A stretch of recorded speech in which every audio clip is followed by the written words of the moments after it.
আরাধনানাং সর্বেষাং বিষ্ণুরারাধনা পরম তস্মাৎ পরতরং দেবী তদীয়ানাং সমর্চনম।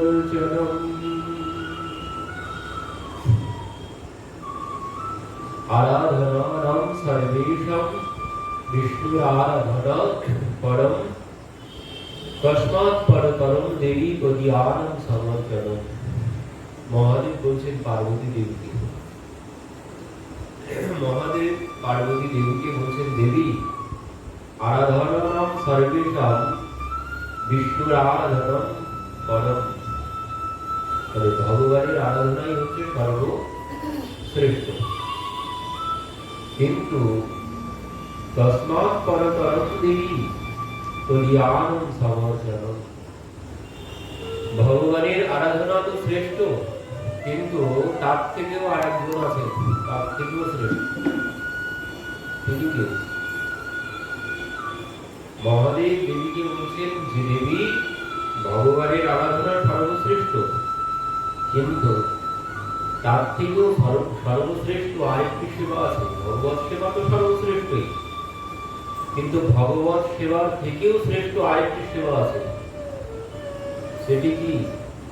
তস্মাৎ পরতরং দেবী তদীয়ানাং সমর্চনম বলছে, তার থেকেও, ভগবত সেবার থেকেও শ্রেষ্ঠ সেবা হচ্ছে ভক্তের সেবা। ভগবানের সেবার থেকেও উপরে, ভগবানের সেবার থেকেও শ্রেষ্ঠ সেবা হচ্ছে ভক্তের সেবা। এই জন্যই আমরা গত প্রসঙ্গে শ্রবণ করছিলাম, ভগবান অর্জুনকে বললেন যে মে ভক্ত জন পার্থ ন মে ভক্তাশ্চ তে জন মদ ভক্তানঞ্চ ইয়ে ভক্তি অস্তি মে ভক্ত তমামতঃ। যে আমার ভক্ত সে ভক্ত নয়, ভক্ত সেই যে আমার ভক্তের, যে আমার ভক্তের ভক্ত সেই হচ্ছে প্রকৃত ভক্ত, যে আমার ভক্ত সে ভক্ত নয়। তো মহাদেব পার্বতী দেবীকেও বলছেন আরাধনানাং সর্বেষাং বিষ্ণুর আরাধনা পরম, বলছেন ভগবানের সেবাই হচ্ছে সর্বশ্রেষ্ঠ, কিন্তু তস্মাৎ পরতরং দেবী তদীয়ানাং সমর্চনম বলছেন তার থেকেও শ্রেষ্ঠ হচ্ছে তার ভক্তের সেবা। ভক্তের সেবাই হচ্ছে সর্বশ্রেষ্ঠ সেবা। ভগবান প্রসন্ন হন তার ভক্তের সেবাটি। পরবর্তীতে বিদুর মহারাজ যে কথা বলেছেন এই প্রসঙ্গে, বলছেন এখানে যে ভক্তের সেবা সর্বশ্রেষ্ঠ। বিদুর মহারাজ বলছেন দুরাপা অল্প তপসা সেবা বৈকুণ্ঠ সর্বাত্মসু যত্র পবিয়তি নিত্যম দেব দেব জনার্দন। বিদুর মহারাজ বলছেন দুরাপা অল্প তপসা, ভক্তের সেবা সর্বশ্রেষ্ঠ। ভগবানও বললেন, মহাদেবও বললেন, বিচার করে সব জায়গায় ভগবানের সুখদেবজিও বলেছেন মদভক্ত পূজা বোধিকা সর্বভূতেষু মন্মতিহি, বলছেন সব থেকে বড় সেবা হচ্ছে আমার ভক্তের সেবা। ভগবানও বললেন, সুখদেবজিও ভাগবতে বললেন। কিন্তু বিদুর মহারাজ যে কথা বলছে ভক্তের সেবা সর্বশ্রেষ্ঠ, কিন্তু এই সেবা ভগবানের সেবা যে কেউ করতে পারবে, ভগবত সেবা যে কেউ করতে পারবে, কিন্তু ভক্ত সেবা সবার দ্বারা সম্ভব। ভগবানের সেবা যে কেউ করবে তাতে কোনো অসুবিধা নেই, কিন্তু ভক্ত সেবা সবার দ্বারা সম্ভব নয়। বলছে যিনি ভগবানের গুণগান করেন, ভগবানের নাম করেন, এমন ভগবানের গুণগান যিনি করেন তিনি কে? তিনি হচ্ছেন ওই মিলনের সেতু, ভক্ত আর ভগবানের মধ্যে। তো বলছেন এমন ভক্ত যিনি ভগবানের গুণগান করেন, দুরাপা অল্প তপসা সেবা বৈকুণ্ঠ আত্মসু যত্র গিয়তে নিত্যম দেব দেব জনার্দন, বলছেন দুরাপা অল্প তপসা, বলছেন দুর্ভাগা, দুরাপা মানে দুর্ভাগা, অল্প তপসা, বলছেন যিনি এখনো তপস্যায় সফল হতে পারেননি, অল্প তপসা, তার পক্ষে ভগবানের সেবা সে করতে পারবে, কিন্তু ভক্তের সেবা সে করতে পারবে না। ভক্তের সেবা সবার দ্বারা সম্ভব নয়, ভক্তের সেবা সবাই পারে না। এই জন্য বলছেন এখানে। আর দেবর্ষী নারদ কি বলছেন? দেবর্ষী নারদ বললেন ভাগবতে, দেবর্ষী আকুদয়েন বহুজন্ম সমর্জিতেন সৎসঙ্গ মঞ্চলহতি পুরুষ জলাবৈ অজ্ঞান হেতু প্রীত মোহমদঞ্জকার নাশম বিধায় হি তদদয়তি বিদিতঃ। বলছেন ভাগ্যোদয়েন বহুজন্ম সমর্জিতেন সৎসঙ্গ মঞ্চলহতি পুরুষ জলাবৈ। বলছেন এই সৎসঙ্গ করা অত সহজ নয়। ভাগ্যোদয়েন বহু জন্ম, বলেন বহু জন্মের পুণ্যের ফলে সৎসঙ্গ করা। সৎসঙ্গে যাওয়া বড় কঠিন। অসৎসঙ্গ ছেড়ে সৎসঙ্গে যাওয়া, সৎসঙ্গে বসা। সৎসঙ্গ মানে কি? সৎসঙ্গ মানে হচ্ছে সাধু সঙ্গ। সৎ মানে সৎ ব্যক্তির সঙ্গ। তো এমন সৎ ব্যক্তির সঙ্গ করা বড় কঠিন। অসৎ সঙ্গ করা খুব সহজ। অসৎ সঙ্গ করা খুব সহজ, কোনো কঠিন কোনো ব্যাপার নেই অসৎ সঙ্গে যাওয়া। কিন্তু সৎ সঙ্গে যাওয়া বড় কঠিন। দেবর্ষী নারদ বলছেন ভাগ্যোদয়ের বহু জন্ম সমর্জিতেন, বললেন জীবের ভাগ্যের উদয় হতে তো বহু জন্ম লেগে যায়। বহু জন্মের পুণ্যের ফলে, বললেন বহু জন্মের পুণ্য এক জায়গায় সঞ্চিত হলে, বহু জন্ম জন্ম ধরে পুণ্য সঞ্চিত করতে হবে।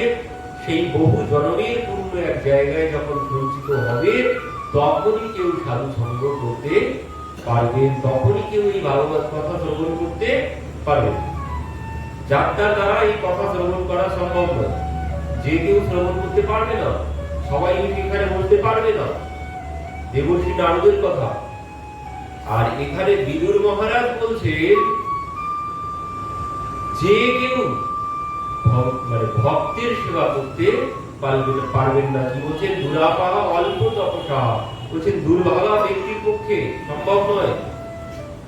যিনি দুর্ভাগ্যবান ব্যক্তি অল্প তপসা, বললেন যে যার এখনো তপস্যা এখনো অল্প আছে, অল্প তপস্যা মানে যার এখনো তপস্যা সম্পন্ন হয়নি,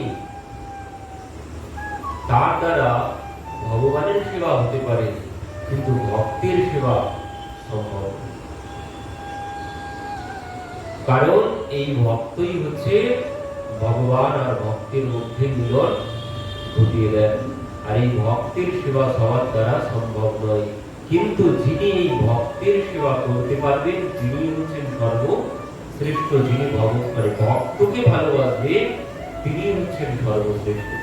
কারণ ভগবানের সেবা করে ভগবানকে পাওয়া বড় কঠিন, কিন্তু ভক্তের সেবায় ভগবান পাওয়া খুব সহজ। আমরা সেই ভক্তমাল মধ্যে ওই সেন নাপিতের চরিত্রে দেখতে পাই। তিনি কি করতেন? রাজা রাম বাঘেলার নাপিত তিনি। রাজার নাম হচ্ছে রাজা রাম বাঘেলা। তো এই রাজার সেবক তিনি। তার কাজ কি? রাজার ওই চুলদাড়ি কামানো আর রাজাকে তেল মালিশ করা প্রত্যেকদিন। মানে রাজার নাপিত, অন্য কোথাও তাকে যেতে হয় না, ওই রাজারই কাজ। যা কিছু করেন রাজারই কাজ করেন। তো ইনি প্রত্যেক দিন ওই তেল মালিশ করেন রাজার স্নানের আগে এসে। ইনি তেল মালিশ করবেন, রাজা তারপরে স্নান করবেন শীতকালের দিন। তো একদিন কি হয়েছে, হঠাৎ এনার বাড়িতে, ইনি খুব বড় ভক্ত, ইনি এই রাজার সেবা করেন। কেন রাজার সেবা করেন? এই জন্যে রাজার নাম হচ্ছে রাম। এই জন্যে রাজা ভগবানের স্বরূপ, শাস্ত্রে আছে রাজা ভগবানের স্বরূপ, আর এই রাজার নাম হচ্ছে রাম।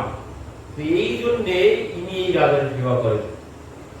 তো একদিন কি হয়েছে, ইনি বার হয়েছেন বাড়ি থেকে, বার হয়েছেন, কিন্তু হঠাৎ দেখছেন যে কয়েকজন ভক্ত ওনার বাড়িতে এসে উপস্থিত। 6-7 জনের ভক্ত ওনার বাড়িতে এসে উপস্থিত হয়েছে, 6-7 জন ভক্ত। তো ইনি এইবার ভক্ত দর্শন করে কি করেছেন, সে রাজার কথা ভুলে গেছেন। ভক্ত বাড়িতে এসেছে, ভক্তের সেবা আগে করতে হবে। আর ভক্ত যদি অসন্তুষ্ট হয়, ভক্ত যদি প্রসন্ন না হন, ভগবান কিছুতেই প্রসন্ন হবে। আগে আমার ভক্তকে প্রসন্ন করতে হবে। তো এই জন্য ইনি ওই ভক্তের সেবায় মগ্ন হয়ে গেছেন, তাদের চরণ ধৌত করছেন, তাদের আদর আপ্যায়ন করতে ইনি ব্যস্ত হয়ে গেছেন। ভক্তের সেবা, ভক্ত এসেছে, খালি মুখে তো ফিরিয়ে দেওয়া যাবে না, তো ভক্তকে ভোজন করাতে হবে। তো এই সমস্ত ব্যবস্থা করতে গিয়ে উনি সে রাজার কথা সব ভুলে গেছেন। রাজার কথা ভুলে গিয়ে ইনি তো সেই ভক্ত নিয়ে পড়ে আছেন। ওদিকে কি হয়েছে, রাজা বসে আছেন, নাপিতের পথ তাকিয়ে, স্নানের সময় হয়ে যাচ্ছে। নাপিত যখন যাচ্ছেন না, তখন কি হয়েছে, স্বয়ং ভগবান নাপিতের রূপ ধারণ করে রাজার বাড়িতে গিয়ে উপস্থিত, রাজাকে মালিশ করতে শুরু করেছেন।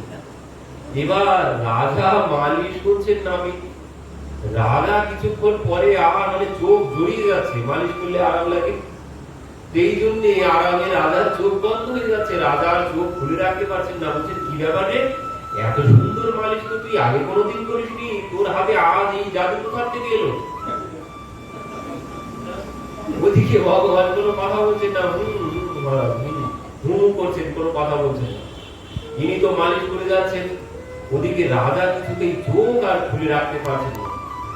কিছুক্ষণ পরে কি হয়েছে, মাঝে মাঝে যখন একটু একটু চোখ খোলেন, কি হয়, ওই তেলের বাটির দিকে যখন রাজার চোখ পড়ে, তখন কি হচ্ছে, তেলের বাটির মধ্যে ভগবানের প্রতিবিম্ব, বংশী বিভূষিত পরাম নবনীরদা পিতাম্বরাম নরুণ বিম্ব ফলাধরস্ত, মাথায় ময়ূরের মুকুট, হাতে বংশী, ওই প্রতিবিম্ব ওই তেলের বাটির মধ্যে দেখা যাচ্ছে। ইনি ঘুম চোখে ভাবছেন, ও কি দেখতে, কি দেখছি, ঠিক নেই। এবার ইনি তো আরামে খুব মালিশ তো ভগবান করে যাচ্ছে, ইনি তো খুব আরামে বসে আছেন। এবার মালিশ হয়ে গেছে, ইনি চলে গেছে, নাপিত চলে গেছে।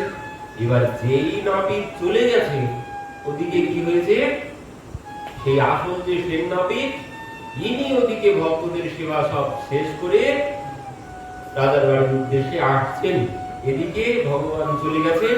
এমন সময় ইনি এসে দূর থেকে মহলের মধ্যে প্রবেশ করেন, রাজমহলে দূর থেকে, মহারাজ ক্ষমা করে দিন, মহারাজ ক্ষমা করে দিন, এমন ভুল আর কোনোদিন হবে না মহারাজ, আজকের দিনটা আপনি আমাকে ক্ষমা করে দিন। এই বলতে বলতে নাপিত তো হন্তদন্ত হয়ে ভিতরে প্রবেশ করছে। এবার সমস্ত সভাসদ বৃন্দ, তারা তো সবাই অবাক, কি ব্যাপার, নাপিত তো এক্ষুনি বেরিয়ে গেল, নাপিতের কি মাথা খারাপ হলো, আবার এক্ষুনি উল্টো যেতে যেতে আবার এক্ষুনি ফিরে আসছে, আর কি বলছে, নাপিতের হয়তো মাথা খারাপ হয়েছে। এবার তো সবাই অবাক, কেউ কোনো কিছু বলছেন না। মহারাজের কাছে গেছেন, মহারাজ, মহারাজ ক্ষমা করে দিন, এই ভুল আর কোনোদিন হবে না, মহারাজ ক্ষমা করে দিন, কৃপা করুন আজকে। মহারাজ অবাক হয়ে মুখের দিকে তাকিয়ে আছেন, ফিরে কি হয়েছে, ঠান্ডা হয়ে বলছেন, কি হয়েছে বল মহারাজ, কি হয়েছে আপনি বুঝতে পারছেন না? আপনি কি জিজ্ঞাসা করছেন মহারাজ, আপনি বুঝতে পারছেন না মহারাজ, আপনি সব বুঝতে পারছেন, আপনি বড় আমার উপরে রাগ করেছেন মহারাজ, কৃপা করুন, আর এমন ভুল আর হবে না মহারাজ, আপনি সব বুঝতে পারছেন, কিন্তু আপনি অপরাধ দেবেন না। মহারাজ বলছে, কি হয়েছে, তুই কি বলছিস, তুই তো এক্ষুনি বেরিয়ে গেলি। মহারাজ, আমি বেরিয়ে গেলাম মানে, হ্যাঁ এই তো তুই আমাকে মালিশ করে চলে গেলি এক্ষুনি, এই মাত্র, আবার এই যেতে না যেতেই আবার ফিরে আসলি, কি হয়েছে তোর, কি হয়েছে, ভালো করে ঠান্ডা হয়ে বল তো, মাথা ঠান্ডা। নাপিত বলছেন, মহারাজ আমি ফিরে গেলাম মানে আপনি কি বলছেন, কেন, এই তো তুই এক্ষুনি সবার কাছে শোন, এখানে যারা আছে সবার কাছে শুনে দেখ, তুই এক্ষুনি বেরিয়ে গেলি। এবার সবাই কাছে গেলেন, বলছেন, হ্যাঁ আপনি তো এক্ষুনি রাজাকে মালিশ করে এক্ষুনি চলে গেলেন। তখন নাপিত বলছেন, মহারাজ আপনি কি বলছেন, আমি আপনাকে মালিশ করে চলে গেলাম, আমি তো বাড়িতে ওদিকে ভক্তদের সেবায় ব্যস্ত ছিলাম, আমি তো মহারাজ মালিশ করতে আসিনি। মহারাজ বলছেন, তাহলে তুই তো এসে মালিশ করে গেলি। নাপিত বলছেন, মহারাজ বিশ্বাস করুন, আপনি অপরাধ দেবেন না, আপনি আমাকে শাস্তি দেবেন না কোনো, আমি বুঝতে পেরেছি আপনি আমাকে উপহাস করছেন, না মহারাজ আপনি বিশ্বাস করুন আমি আসিনি। তখন মহারাজ বলছেন, তুই আসিসনি, সত্য করে বল। বলছেন, হ্যাঁ মহারাজ আমি আসিনি। তখন মহারাজ বলছেন, তাহলে তেলের বাটির মধ্যে যার প্রতিবিম্ব দেখেছিলাম, মহারাজ কার প্রতিবিম্ব দেখেছিলেন? তখন ভগবান মহারাজ বলছেন, আমি সেই বলছি, বিভূষিত করার নবনী নদবা পীতাম্বরম গরুড় বলা ধরস্থ, সেই ভগবান যিনি পীতাম্বরধারী বংশীধারী, সেই ভগবানকেই আমি দেখছিলাম মাঝে মাঝে। আমার তো ঘুম দিয়ে চোখ জ্বলিয়ে যাচ্ছিল, কিন্তু মাঝে মাঝে যখনই চোখ খুলছিলাম তখনই ওই তেলের বাটির মধ্যে আমি ভগবানকে দর্শন করছিলাম। তাহলে কি এটি সত্য? তখন আপনি শ্রবণ করেই সঙ্গে সঙ্গে রাজার চরণে গিয়ে বলেছেন, মহারাজ আপনি কি বলছেন? আমার প্রভু এসেছিল আমার রূপ ধারণ করে, এসে আপনার সেবা করে গেল এইভাবে। তো নাপিত বলছেন, মহারাজ আজ থেকে আমি প্রতিজ্ঞা করছি, এই কর্ম আমি আর করব না। আমার জন্য আমার প্রভু এসে নাপিত সেজে আপনার মালিশ করে গেল, ভগবান এসে আপনার মালিশ করে গেল আমার জন্য, শুধুমাত্র আমার এই কাজকে রক্ষা করার জন্য। আমার এই কাজকে রক্ষা করার জন্য আমার ভগবান এসে আপনার মালিশ করে গেল। তো এমন কর্ম আমি আর করব না, আজ থেকে কর্মে আমি ইস্তফা দিলাম, আপনি অন্য কাউকে নিয়ে নিন, আমি আর কাজ করব না। তো মহারাজ সেখানে বলছেন, দেখো তোমাকে আর কাজ করতে হবে না, তোমাকে আর কাজ করতে হবে না, তুমি বাড়িতে যাও, আর আসতে হবে না তোমাকে। তুমি যা করেছিলে আজ সেই ভক্তের সেবায় নিযুক্ত হও, আর ভগবানের সেবায় নিযুক্ত হও। তুমি বাড়ি থেকে ভক্তের সেবা করো আর ভগবানের সেবা করো, আর তোমাকে আসতে হবে না। আর তোমার মাহিনা আমি যা দিই তোমাকে তার ডবল করে দিলাম, আর তোমাকে আসতেও হবে না, আমি তোমাকে মাস শেষ হয়ে গেলে বাড়িতেই পাঠিয়ে দেব, তুমি যাও ভক্তের সেবা করো। এই হচ্ছে ভক্ত সেবার ফল। ভগবান ভক্তের সেবায় যতটা প্রসন্ন হন, ভগবান তার নিজের সেবায় ততটা প্রসন্ন হন না। ভগবান প্রসন্ন হন ভক্তের সেবায়। এই জন্যে মানে ভগবান তো সরাসরি বলেন না কোনো কিছু, যে এই সুবিধা ওই অসুবিধা, এই করো সেই করো, এই ভগবান বলবেন না। কিন্তু যখন কোনো ভক্ত এসে বলবে, এইভাবে করো ওইভাবে করো, এই সেবা ওইভাবে করো, তখন কিন্তু সেটি ভগবানের বাণী হিসাবে গ্রহণ করতে হবে। যদি কেউ এসে বলে তোমার এটি ভুল হচ্ছে, তুমি এভাবে করো, এভাবে করো না, কোনো ভক্ত এসে যদি বলে, এবার আমি যদি সেখানে বলি আমি কি জানে ওর থেকে আমি বেশি জানি, ওর কথা মতো আমাকে এই কাজ পরিবর্তন করতে হবে, এমন করলে কিন্তু অপরাধ হয়ে যাবে। যদি কোনো ভক্ত এসে আমার সেবায় আমার কাছে কোনো ভুল ধরেন, যদি বলেন তুমি এভাবে না এভাবে করো, আগে ওই কথা ভক্তের বাণী মানে ভগবানের বাণী হিসাবে গ্রহণ করতে হবে। কারণ ভগবান সরাসরি কোনোদিন বলতে আসবে না, ভগবান যা কিছু তার ভক্তকে দিয়ে বলেন, ভগবান কোনো কিছু বলেন না। এই জন্য ভক্তের বাণী ভগবানের বাণী হিসাবে গ্রহণ করতে হবে, তাহলেই ভগবান প্রসন্ন হবেন। তো এখানে বিদুর মহারাজ বলছেন, ভক্তের সেবা অত সহজ বিষয় নয়, ভক্তের সেবা সবার দ্বারা সম্ভব নয়। বড় ভাগ্যবান যিনি তার দ্বারাই ভক্ত সেবা সম্ভব।